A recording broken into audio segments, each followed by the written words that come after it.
Welcome back to Through the Bible Women's Bible Study. Today we're picking up in chapter 20 of Genesis. Now we just finished with the story of Sodom and Gomorrah and Lot, and we are done with Lot. We are not going to be seeing him again. We are going to see his descendants in the future, and not in a good way. So let's dig in back to the story of Abraham and Sarah. Verse 1 and 2. From there, Abraham journeyed toward the territory of the Negev and lived between Kadesh and Shur, and he sojourned in Gerar. And Abraham said of Sarah his wife, "She is my sister." And Abimelech, king of Gerar, sent and took Sarah. Does the guy ever learn? Now, we don't know why Abraham moves. Maybe he doesn't want to overlook the hills where Sodom and Gomorrah were destroyed. But then again, he's a nomad. Nomads move. Maybe it was time to move and find fresh pasture land. The Negev is a desert in the southern part of Israel. So he settled somewhere in between an oasis, which is Kadesh, and a walled city, a walled area, not a city, a walled area built by the Egyptians. Sure, we don't know how long he stays there. Now, this was probably a two-stage migration because Gerar is north of Kadesh. Now, archaeologists uncovered Gerar and found it was a large merchandising area, kind of a huge Walmart. Later, Gerar becomes a stronghold for the Philistines. Now, the wording used indicates that Abraham stays there quite a while. So he gives the same lie he gave in chapter 12, 20 years later. Now, was Sarah still so beautiful at that age? Don't know. There's some that believe that God rejuvenated Sarah while she was pregnant. But again, it might be because she is associated with one of the richest and most influential men in the region. So instead of trusting God to keep his family together, he came up with a own plan. And how do his plans work out?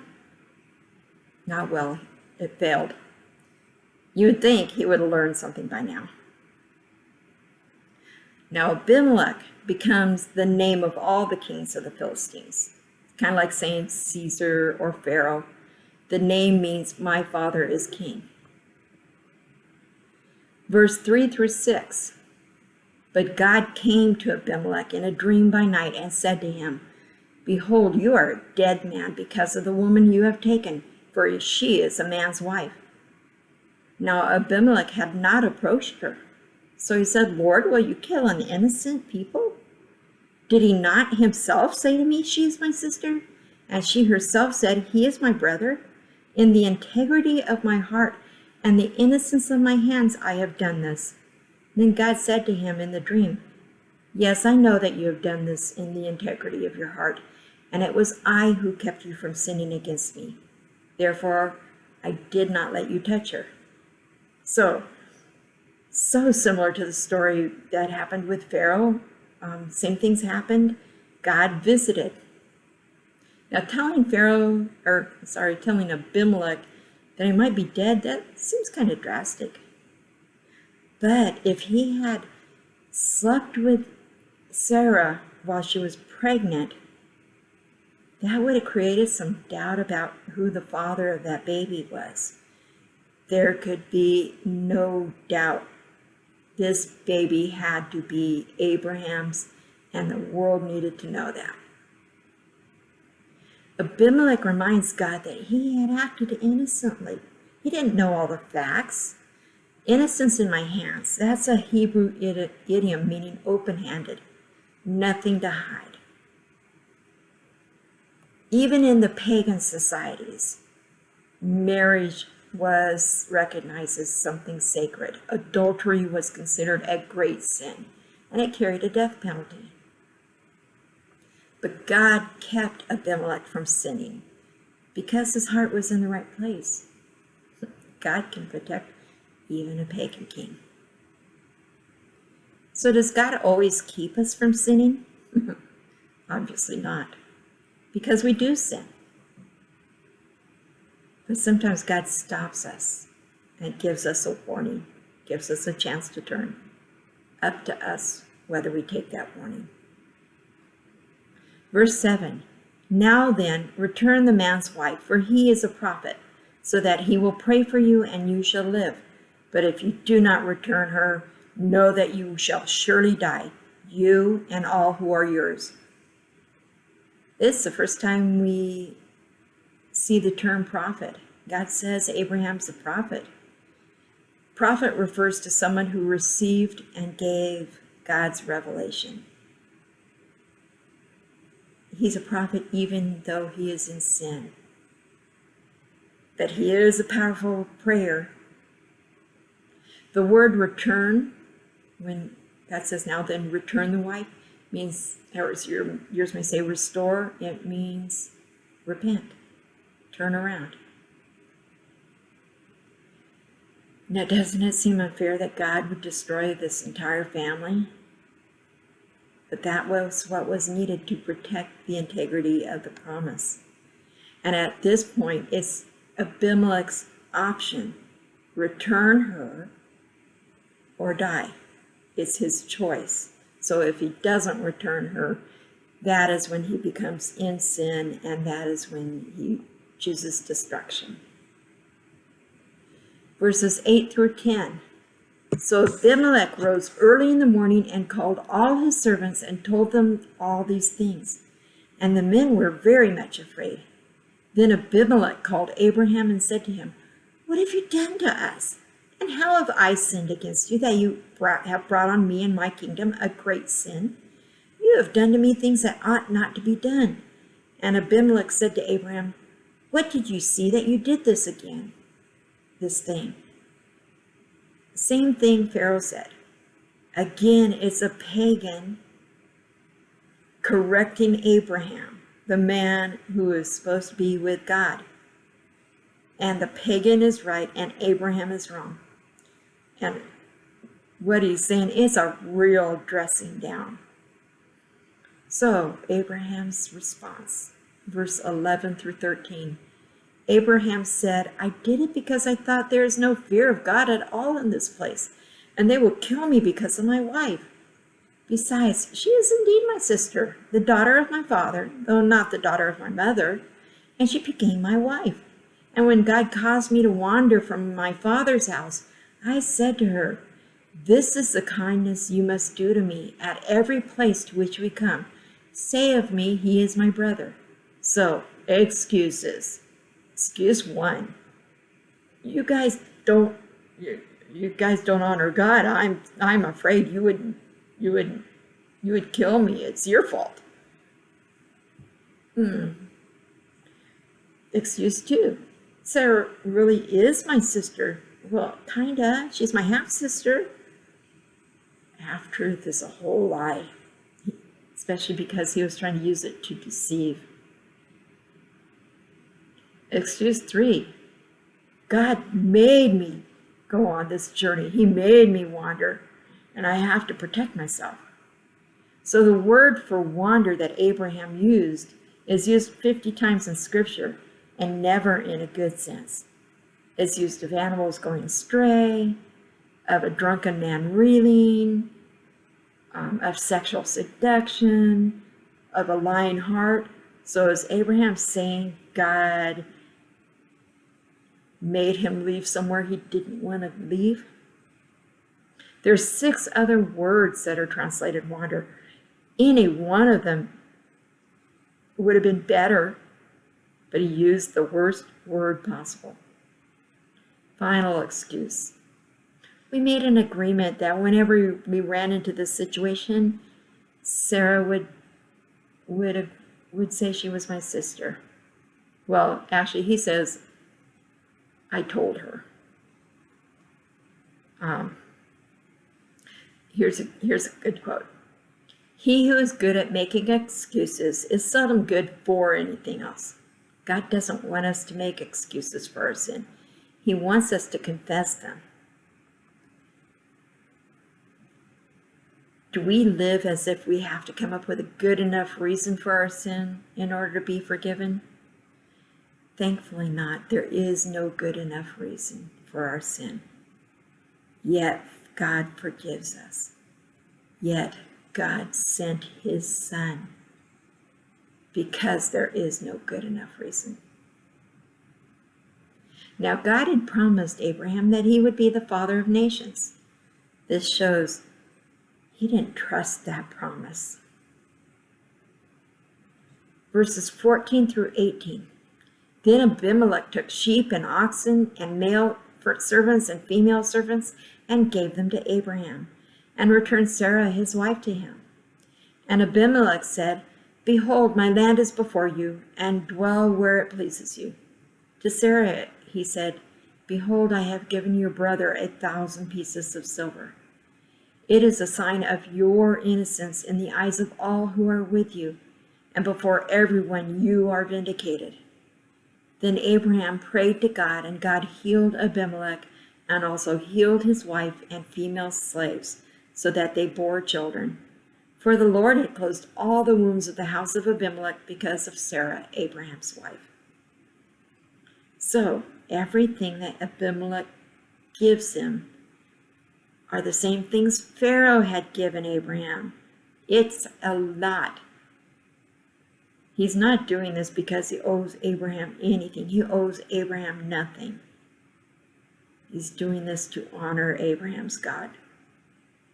Now remember when Abraham had rescued Lot from the armies, and on the way back, one of the kings wanted to give him gifts, and he refused it. And he refused it because he didn't want any man to be able to say he made him rich. Well, this time he accepts the gifts. What changed? Now, the 1,000 pieces, he's giving the money to the head of the household, to Abraham, but it's for Sarah. But you notice when he says, Behold, I have given your brother, do you think your brother 1,000 pieces of silver? Do you think he's being really sarcastic? He didn't say, I am giving your husband. It's a fortune that he gives. In the future, Joseph is going to be sold as a slave for 20 pieces of silver. This is 50 times that amount. This was to restore Sarah's honor, which he had tarnished. She was now clean in the eyes of others. Now, we didn't hear about any disease up to this point, but apparently God had put a disease on him and on Abimelech and his family. And it was something that made it where they couldn't have children. But Abraham's prayer healed them. This is the second time Abraham prays for a person that he put in a sinful situation. Doesn't seem quite right. But he is also the only person in this conversation that knows the true God. This also shows that this isn't something that happened overnight. It takes a while to realize that your entire household can't get pregnant. And that whatever is happening, you can't have sexual relations either. So it might have been several months. This whole chapter is about the integrity of the promise being put in jeopardy, being traded away for personal safety. Imagine a conversation between God and Abraham right now. It would have been great to have that recorded. What would God be saying to him? Or would Abraham be trying to hide from him, just like Adam tried to hide from God? We're going to go on to chapter 21. Verse 1, the Lord visited Sarah as he had said, and the Lord did to Sarah as he had promised. What was the promise? To give her a child. It took 25 years for this promise to come to pass. Is there a promise that you're waiting for? This isn't fulfilled because of how wonderful Abraham was. In fact, we just saw his humanity. God is faithful to his word. Some promises of God are conditional. We need to do something. We need to depend on something. Others are unconditional. Verse 2 through 7, and Sarah conceived and bore Abraham a son in his old age at the time of which God had spoken to him. Abraham called the name of his son who was born to him, whom Sarah bore him, Isaac. And Abraham circumcised his son Isaac when he was 8 days old, as God had commanded him. Abraham was 100 years old when his son Isaac was born to him. And Sarah said, God has made laughter for me. Everyone who hears will laugh over me. And she said, who would have said to Abraham that Sarah would nurse children? Yet I have borne him a son in his old age. Isaac is the first one circumcised.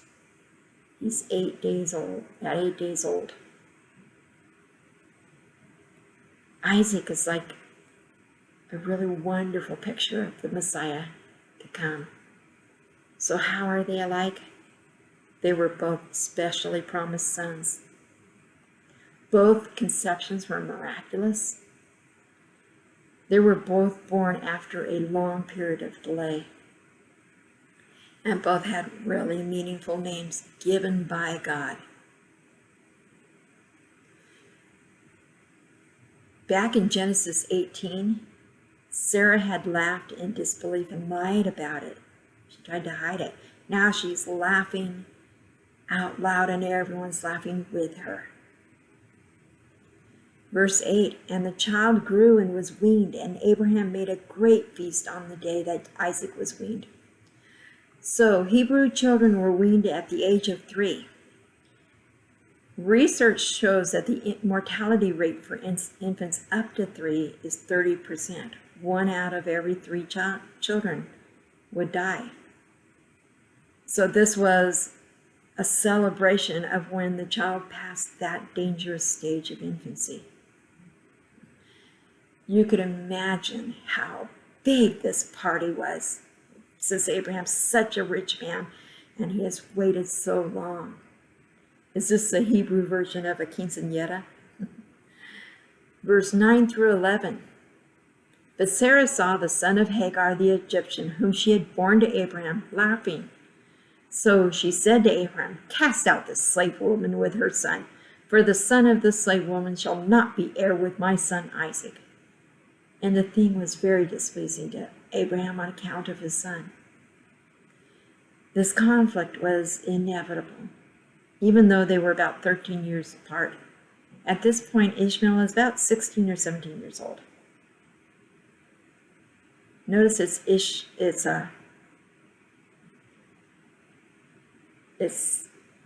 Sarah that is imagining things here, that hears this laughter. Everybody else has been laughing with her.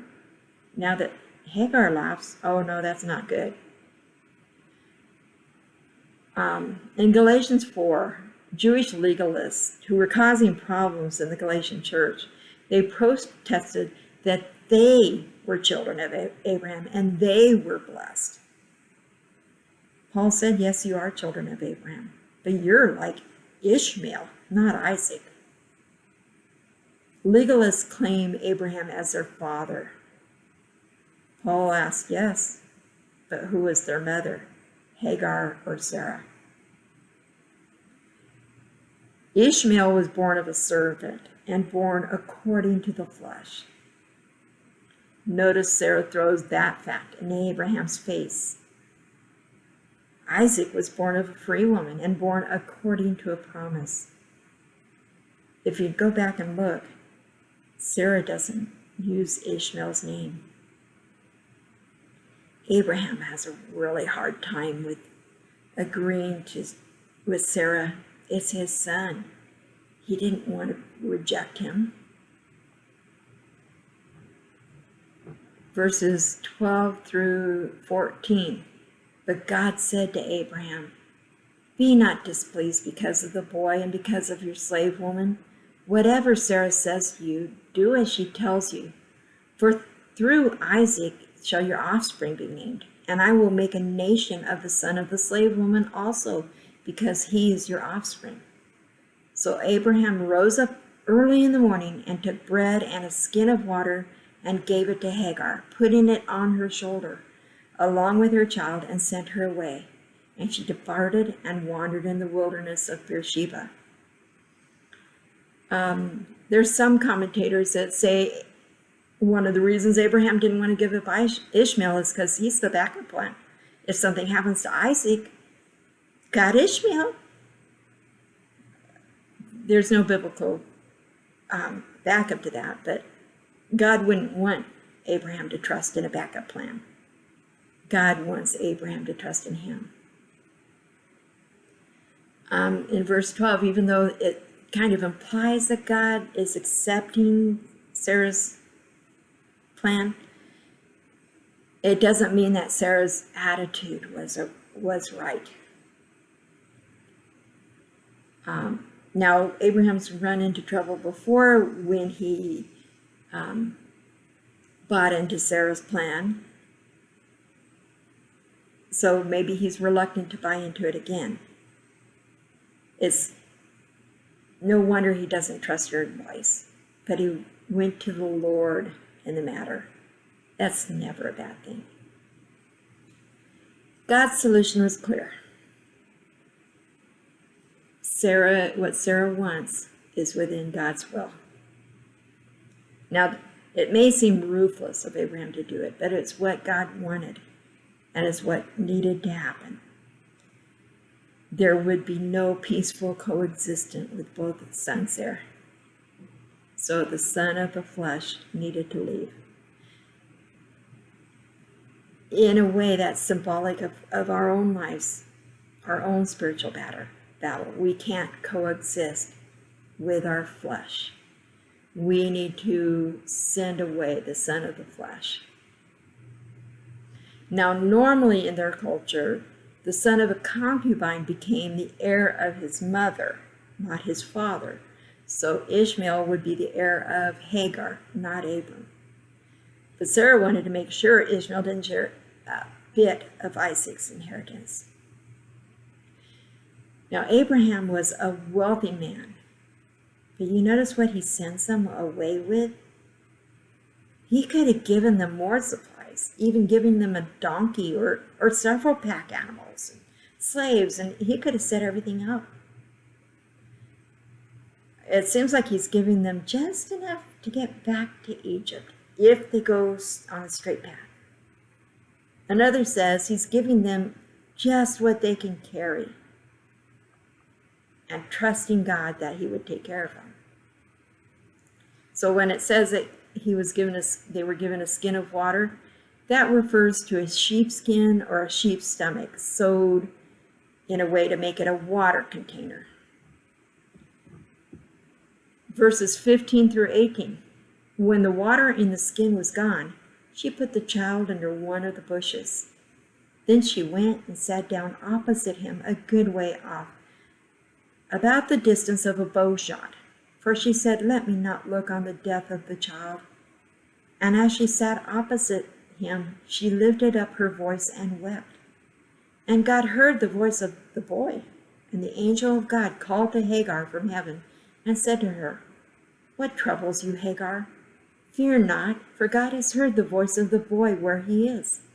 Up, lift up the boy and hold him fast with your hand, for I will make him into a great nation."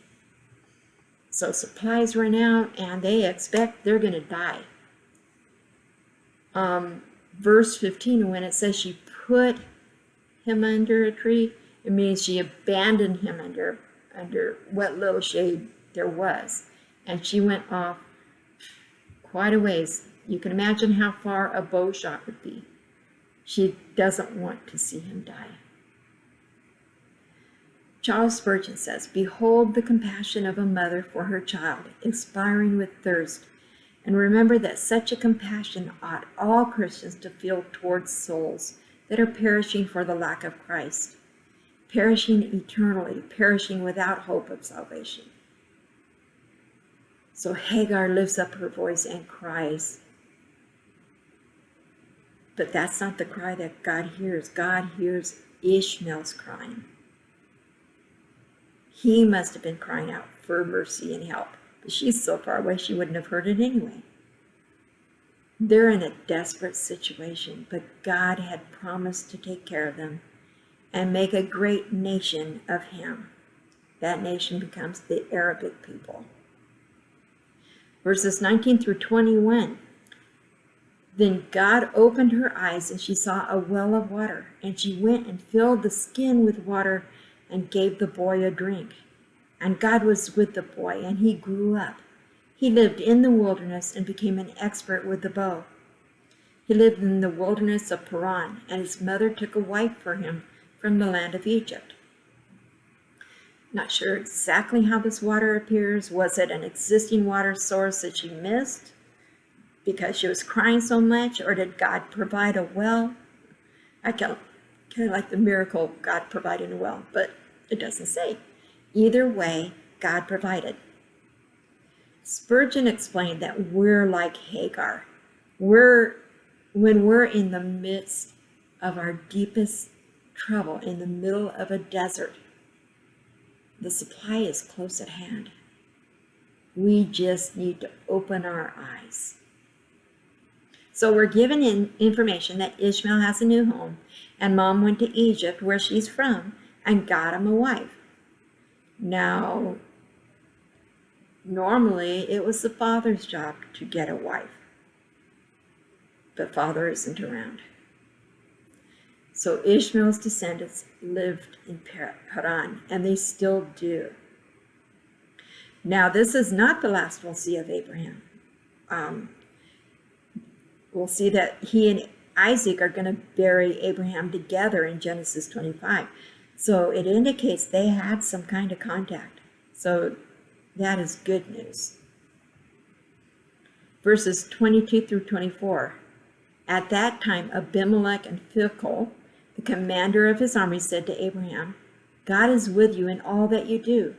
Now therefore swear to me here by God that you will not deal falsely with me, or with my descendants, or with my posterity. But as I have dealt kindly with you, so you will deal with me and with the land where you have sojourned. And Abraham said, I will swear. Now what would Abimelech, why would he think that Abraham wouldn't deal truly with him? He's been through this.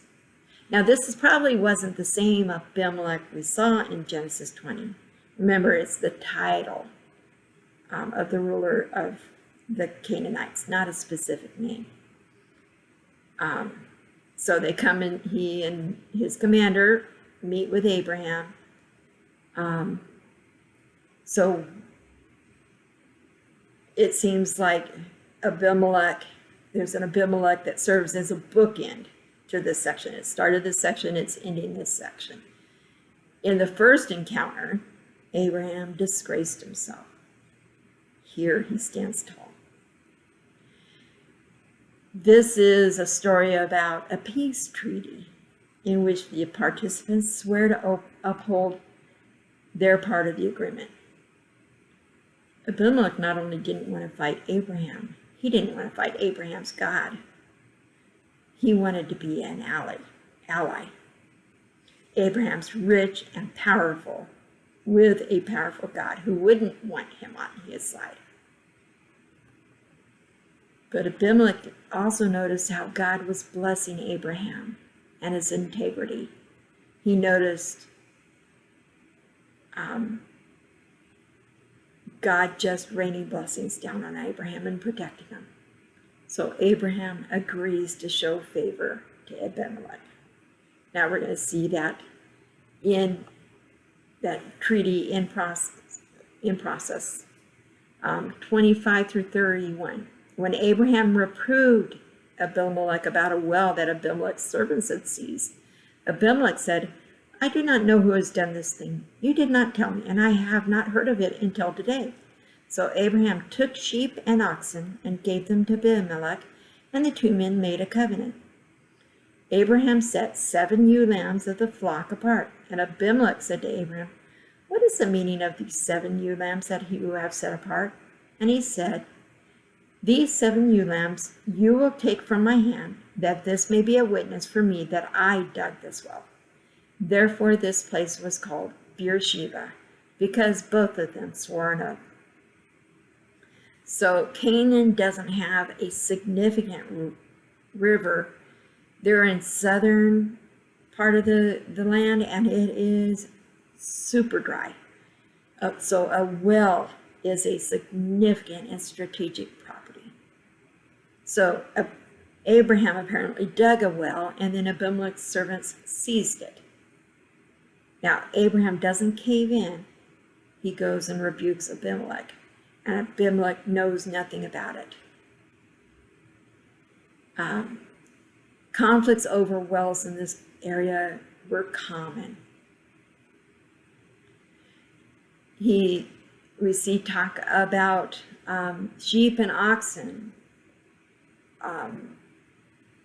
They may have been given to Abimelech for a sacrifice.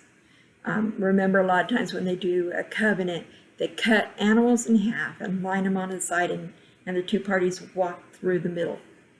Kind of a gross way, but so that may be what these are for.